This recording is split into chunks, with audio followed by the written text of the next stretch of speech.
او دغه هغه به هم زه دې ته برابر کړم د محیط چې نورمالو نورو خبرو ته لاړ سي. ځکه یو ناڅاپه د ننګیال صاحب خبرو پسې وروسته بل مضمون شروع کول خدای مکړه یا بې احترامي نه سي او یا دغه مضمون هم څوک نسي شروع کولی. نو ځکه چې د ګیله خو خلک هغه چاته کوي چې هغه یې خواخوږي او د ننګیال صاحب دا ټولې خبرې فیضان صرف صاحب دا خبره خو د تا بیخي صحیح ده که نه، خو زه چې د دوستانو ته ګورم که نه، یعنې هغه د جمهوریت په اواخرو کې دغه د خوارج څه ډېر یادېده، یعنې واقعا یو خو دغه اکثریت د جمهوریت پلویان دي، دغلته مثال ننګیال صاحب ده، سربڼی صاحب ده، تاسو یې، یعنې دوی یو رقم ته دغه د جمهوریت خوارجو غوندې دي که نه، یعنې د فقط یعنې هېڅوک پاتې نه ده د دوی نه په مجموع کې. نو زه فکر کوم دغه ټرمینالوژي به ډېر هغه څه به وي، هغه زه فکر کوم مناسب به وي چې دوی ته جمهوریتي خوارج ووایو. نه پوهېږم، خیر مهرباني وکړئ جناب فیضان صاحب وبخښئ ما ما غوسه منظور کړم. دا و چې د ننګیال صاحب خبرې غلط هم تعبیر نه سي او کور دې ودان یي. خلک دغه رقم خبرې چې ده وکړي یوازې خپلو ملګرو ته چې په هر لحاظ ورته خپل ښکاري هغوی ته یې کوي یو، او دا ګیله له هغه چا نه کوي چې هغه کس ورته یا کس یا هغه ډله ورته سړی ښکاري او دا خلک ورته سړي ښکاري. ډېر خلک سترې کنځاوې کوي، ولې څوک نه یادوي چې پلانکي کنځا وکړه. خو له ځینو خلکو نه تمه کېږي چې ته ولې داسې کار وکړې. یو. دویمه خبره دا ده چې موږ دا ناست 150 کسان دلته ناست دي، اصلا دوی ته میسیج ورکول پکار دي چې و خلکو دغه ژبه چې ده دا ډېره لمده ده، هر طرف ته اوړي راوړي. یو څوک به دا وخت لري یا به یې نه لري چې سهار غرمه ماښام راسي او د ځان توجیه او جسټیفیکیشن دلته ورکړي. یو کس به یې لري یو څوک به یې نه لري. اوس ننګیال بیچاره خو زه خبر یم هم د خپل یوسي ملي او د دغو لپاره تیاری نیسي، هم به دا د خپل کور لپاره خواري مزدوري کوي، 100 نور کارونه به ورته غاړه وي. یو څوک به سهار نه تر ماسخوتنه پورې په سپېڅو کې ناست وي. نو دی به یو ورځ راسي دا خلکو ته به توجیه ورکړي. اول ولې د توجیه لپاره دی ضرورت پیدا کړي، که یې پیدا کړي یو ورځ به ورکړي، بیا به یې 10 ورځې تخریب کړی، بیا به دی راځي 6 میاشتې بعد به دغه رقم د خلکو ته خبرې کوي چې وروره داسې نه و داسې و، یا دا نور دوستان. نو دغه خبرې چې تاسو ننګیال صاحب وکړې کور مو ودان، دا دومره مشکلات چې تاسو باور په خدای وکړئ، زه د چا ډېر لیاز نه کوم، د دې سړي ډېر لیاز ما کړی، ډېر زیات لیاز یې زه کوم، حد درجې نه زیات لیاز ما دې سړي ته کړی. همیشه یې ما ته خوله راچولې، ویژن ته یې خوله اچولې، ننګیال صاحب ته یې خولې اچولې، داودي صاحب ته یې خوله اچولې، ناصري، ته هر چا ته خولې اچي. او زه نه پوهېږم چې دی څنګه پوهېږي دغه موږ یې ټول لیاز ولې کوو. زه خو یې په دې لیاز کومه او دا تاسو ټول هم کیدای شي دا وجه وي. دا ډېر دا ډېر غټ ارامي ده. دا رقم د ځان عاجز ونیسي چې زه کله خپله ځان ته وایم چې فیضانه دې سپي زویه، دا سړی خو ډېر مظلوم ده، دا دې ولې داسې خبره کړې.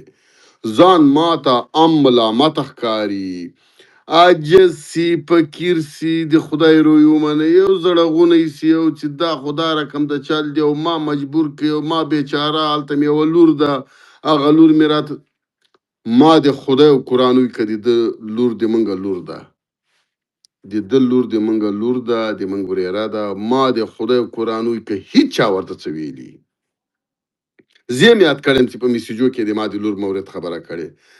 زه چې خپل اولادونه لرم، لور لرم، زوی لرم، ورونه لرم، زه چې دومره بې ایمانه، بې وجدانه، بې غیرته سم چې د قرار صاحب لور به وي، د ما د دښمن لور به وي، په شفخانې کې به بستر وي، د مرګ په حالت کې به وي، او زه به راجګېږم، بیا به یې پیغور ورکوم، بیا به بله خبره کوم. ما تاسو ټولو ته د ما د ننګیال د کرنل هلال د بیژن د داودزي د ناسو ټولو خلکو په سر ما به 50 ډزولی چې دوی هر یو دا خبره وکړه. مګر همدا چې یو چاته تا خور هم یاده کړې، مور دې هم یاده کړې ده، هر څه دې ورته ویلي، د خدای په خاطر د چا د مور عکس چې پیدا کړي ته په ټویټر او په فیسبوکو کې نشر کړي، نه دي نشر کړي. د چا د مور عکس په لاس درغی، له تذکرو دې د خلکو عکسونه نه دي شکولي. د خدای لپاره تذکره ده، خو مور عکس به په لګو یا به حج ته ځي یا به عمرې ته ځي، ولاکه خو نایټ کلب ته چېرته په روانه وي پاسپورټ باندې، تا ته دا پاسپورټ یا عیسای په لاس باندې درکړي یا بل څوک درکړي، تېره واخلې په خپل ټویټر او په خپل فیسبوک باندې نشر کړي دا د پلانکي مور ده، بیا لاندې ورپسې ریشخنده مو ووایه پازې ته یې ګورئ لکه د وزې ښکر، او هغه به یو پښتنه مېرمن. تا د خدای او قرآن ووایي چې په ټوله دنیا کې به دا کار څوک وکړي چې د سیکس ویډیو څوک پیدا کړي، تنها یې په خپل موبایل کې نشي کتلی، که د هندوی، که د مسلماني، که د وړکي، که د سړي، که د ښځې، په کوم جرأت باندې 2 لکه فالوورز لري او ته 2 لکه فالوورزو ته د یو چا د سیکس ویډیو خپرولی شي؟ وجدان نور توري که سپین. ما له هغې ورځې نه له ده سړي نه لاس ومینځه، انډیوالي مې ور پرېښودله، ملګرتیا مې ور پرېښودله، سیاست مې ور پرېښوده، کتار مې ور پرېښوده، ډله مې ور پرېښوده. په کومه ورځ باندې چې د بد اخلاقۍ ته لاس واچاو، بد اخلاقۍ ترویج ته یې لاس واچاو، د یو چا شخصي حریم ته ورننوته، د یو چا دغه نن ته ورسره مخالفت وکړه، که د مور یا د خور یا د مېرمنې عکسونه دې ورته لاس ته ورغلل او بیا دومره سپین سترګي کوي چې په خپل اصلي اکاونټ یې خپروي. که دا کار یې کولی نور اکاونټونه لرلی او په پیدلی یم چې دا د موږ د میندو عکسونه خپروي، له بل اکاونټ نه یې خپروي، نو ما به ویلي چې زه بیا دې یم کور ودان، دومره خو دې سترګې رانه شرمېږي. له ما سره په یو کور کې 3-4 کاله په یو اطاق کې تېر کړي، ما ته هغه خبرې ته وکړې، دې ننګیال صاحب ته یو ورځ زه ناست وم، هغه خبرې ورته وکړې چې ما په دې ژمي کې په ما خولې را روانې شوې. دغه سترګې، دا سپین سترګي خو مې یوه معنا لري. تر یو حده پورې باید موږ سپین سترګي سو، حد باید معلومي. زه قسم درته خورم چې د ما همزولي یا له ما نه کسیراني، والله بله که زه یو چاته دومره سپک خبره کولی سم د توهین او دغه د کنځاو منځاو کوم لوپر لوچک راسي ورته ویې کړم، مګر کنځا ډېره وړکۍ خبره ده د دوی د خبرو مطابق. د خدای په خاطر دوی تر هغه اخلاقي حدودو رسیږي، دی بیا دلته راسي عاجز غږیږي چې وروره زه خو دا ټولنه په کومه، دا ټولنه بده ټولنه، ښه ته ولې کنځا کوې؟ ولا زه خو په غوسه سم کنځا کوم او هغه بل بې غوسې کوي. نو د مام نمایندګي او د احمد نمایندګي هم دی کوي، و هغه په غوسه نه وي، هره ورځ کنځا کوي، زه خو چې کله په غوسه یم کنځا کوم. تا دا بل ښځې ته ولې ولا دا خلک ښځو ته کنځا کوي، دا تا ولې ورته وکړې؟ ما خو هغې ښځې ته کنځا وکړه چې د ما مخالفت یې کوه د نیریټیف د جمهوریت، او تا خو هغې ته وکړله چې هغه جمهوریت ګاټه.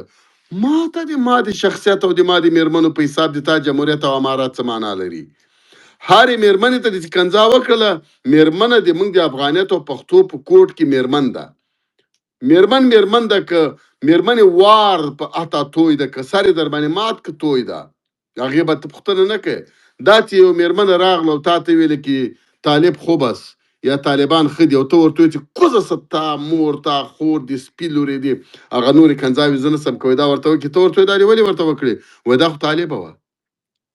ښځې به څه طالبي، ښځه بیچاره چې طالبه ځي، ما اتاقو ته راغلي دي، په ما باندې انتقادونه کړي دي، 2000 شیانې ما ته وښیه، دا 2-3 ښځو نه علاوه چې هغه زه د 2 سپږمو ته راوستم او ورته مې ویلې چې خدای او قرآن ته وګورئ، ما پرېږدئ، نور لیونی کېږم. خیر ده، هغه له لیونتوب نه مې خپله لیونۍ وې، ځان یې راباندې وکانځه. ښه راځم دې ته جناب ننګیال صاحب، موږ دا خبرې د دې په خاطر کوو، موږ دلته ټوکو ته نه یو راغلي.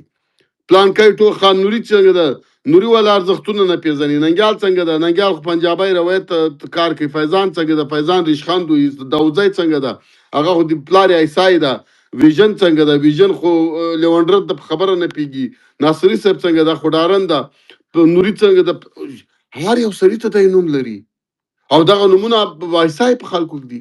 چې په ده ډېر ونه غږېږو، بیا وایو چې په ونه غږېږو، خو مجبوره یو.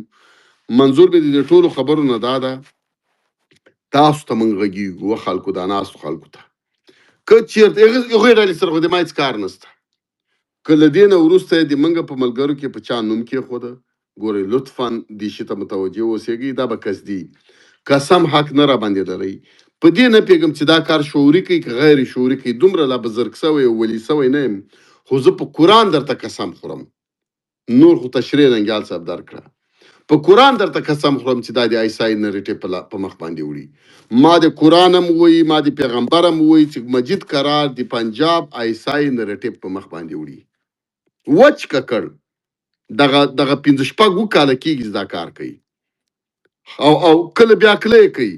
نو باید لاس هم ونیسو، مخ یې ونیسو، ورته وایي چې ته څه کوې وروره؟ په دغه ملک باندې خلکو قربانۍ ورکړي، پلار یې وژل سوی، ورور یې وژل سوی، لګیا یې وژل کېږو، ته او بیا وایي چې ما سره د پلار هم غم نسته. څوک چې ورته ته پلار ها کړې، پلار دې ته خو د پلار خو د تا پیدا ده، ته خو له پلار نه پیدا. پلار د تا په قاضي نجیب الله د ترو یو درون سړی سکنی ترې و، یو درون سړی قاضي صاحب نجیب الله، یو په خبره پوه، یو ښایسته سړی د لاسه مړ څه، پلار یې د لاسه مړ څه، ترې د لاسه مړ څه، تر زمانه ورونه د لاسه پټ ګرځي. د چا خبره وای ما ته دی چا غم نه راځي، چې تا ته دی چا غم نه درځي، د پلار غم تا ته نه درځي، د تر نه درځي، نو د ما به ولې زه به ولې تا غم کوم، زه به ولې د دې غم کوم چې قرار خفه نه شي. I don't give a shit. زړه درکې چوم درکې چولی مې دا او پرېږدم دې نه. ولې دې نه پرېږدم؟ ځکه تا افغانستان ته لاس اچولی، تا پښتون ته لاس اچولی، تا د افغانستان سیاست ته لاس اچولی، ته د ما ولس بې لارې کوې، ته د ما ولس ته جنګ راوړې. زه دغه ولس ته نور جنګ نه راوړم، او هر څوک چې د ولس ته جنګ راوړي د ما لپاره د پنجابي او د دې کس هیڅ فرق نشته. ځان راته مظلوم کوې نه. 100,000 وارې چې راته وځاړې د ما غولي په ګوګل سینې کې هم تیږه پرته ده، ولاکه بیخي زړه کې پروت دي.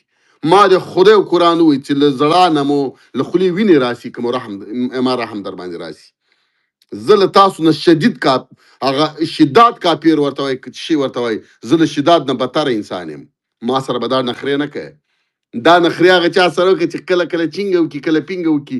نه غوسه کېږم، نه د پروا راځي، نه مو کیسه کېم، نه په کنځاو اړم. د کنځاو لپاره مې زغرې اغوستي، او د تاسو غوندې د چینګه پینګه زړاګانو لپاره مې له زړه نه بیا د پولادو دیوال چاپېر کړی.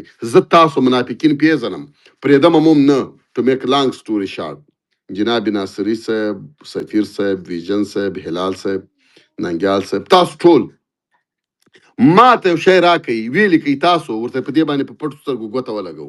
زه ګوته په لګوم که د تاسو په مقابل کې ما یوه خبره وکړله، راته وویل چې ما د سپیس دې بند کړه، که ما ترک کې بند نه کړ، ووایه دې کې کوستینه که نه سوم، ووایه سپیکر نه لاندې لاړ شه، که نه لاړم ووایه سپیس پرېږده، که ووایه چې دا ټول عمر سپیس پرېږده، که ما پرې نه ښوده زه به د ګنګار سینګ هندوز ویم. تر دې اندازې احترام درته لرم. مګر زه تاسو ته دا خبره کوم چې که ما ته وایي چې دا خلک پرېږده، والله بله چې تاسو ټولو خور او مور وکنځي. دا حمید کاکړ څه رقم کنځلمار ده، تاسو نه ده لیدلی؟ د دغه ډله ته دا یوې اوس در تشریح کوم، هغه کنځلماران یې را پیدا کړي چې د تاسو او د موږ ټولو حیا او عزت. ما د تاسو لپاره قرباني ورکړه، تاسو په خاطر باندې چې تاسو میندې ونه کنځي، ما خپله مور په وکنځله چې تاسو له دې جنجال نه خلاص کړم، او خلاص کړي مې یې.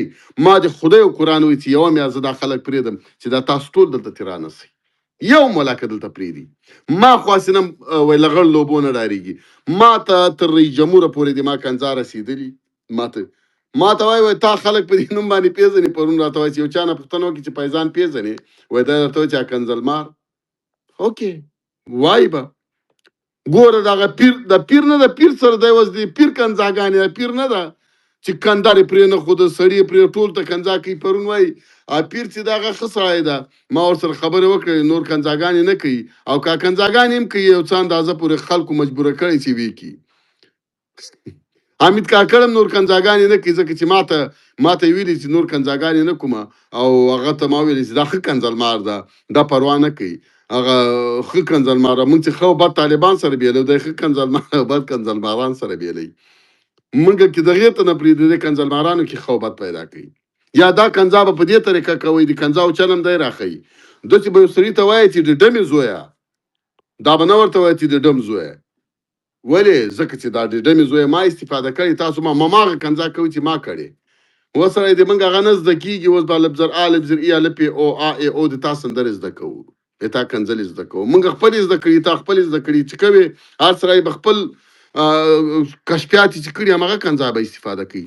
ګورئ نن یو فیصله وکړئ چې دا سپیسونه او وضعیت چې ده سفیر صاحب د راجک چې دی د تشریح کې د تاتمن معلومات سره ننګیال صاحب ته هم سته هلال ته به وضعیت ډېر د سیاست لپاره جوړ ده او په دغه باندې باید سره کار وکړو کور مو ودانو بخښي چې بې وخته مې هغه وکړله او ننګیال صاحب ټول په یو هغه کې یو په یو ردیف کې یو په یو موضوع کې یو سوړي نه چیچل سوي یو ګیلې دې راوړې موږ به تا ته کوو هغه پښتو کې متل ده وایي د بورې تاو په بورې خیزي چا چې زوی مړی د کومې مېرمنې چې بل کس وویني چې بله مېرمن وویني چې د هغې هم زوی مړي دا دواړه بیا هغه مجلس ډېر ښه سره کوي ځکه هم ورته زاړي دا هم ورته زاړي هغه خپل زوی یادوي دا خپل زوی یادوي بیا خپلو کې سره وخت ښه تېرېږي چې د یوې زوی دغومره دومره مټې لري سکس پاک لري او د دې زوی مړي هغه بیا سره خپلو کې انډیوالي نه کوي ورته وایي تا وځي خپل زوی د اندامو کیسې کوي د ما د زوی اندامونه خاورې دي بیا وخت نه تېرېږي نو ما او تا او دغه نور ټول چې دلته سره ناست یو که ټولو ته یې بد رد او کنځاوې نه وای کړې بیا مو وخت نه سره تېرېده دلته مو وخت ځکه سره تېرېږي چې د ټولو وطن هم خراب کړی ده پښتو هم خرابه کړې بې اتفاقي هم راوستې او خپلې ټول یو رقم نه یو رقم توهین کړي مې نو ځکه مو سره وخت تېرېږي کور مو ودان وبخئ چې ما بې وخته مایک خلاص